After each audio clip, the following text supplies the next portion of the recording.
সকাল সকাল তাজা সকেট বোমা উদ্ধার ঘিরে চাঞ্চল্য। ঘটনাটি মুর্শিদাবাদের রানীনগর থানার অন্তর্গত চুয়াপাড়া এলাকায়।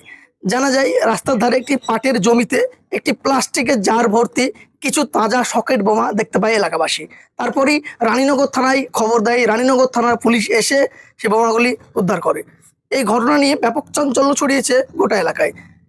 আর কয়েক ঘন্টা বাকি, তারপরই নির্বাচনের ফলাফল। তার আগে যে এত পরিমাণ সকেট বোমা উদ্ধার হচ্ছে, এই নিয়ে চাঞ্চল্য ছড়িয়েছে গোটা এলাকায়।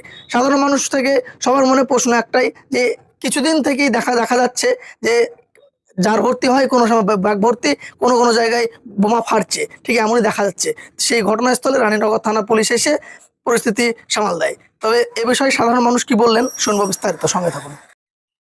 দেখুন, এটা সম্পূর্ণ ভিত্তিহীন কথা। তার কারণ হচ্ছে যে সারা রানীনগর ব্লকের মানুষ জানে, মুর্শিদাবাদ জেলার মানুষ জানে যে গত পঞ্চায়েত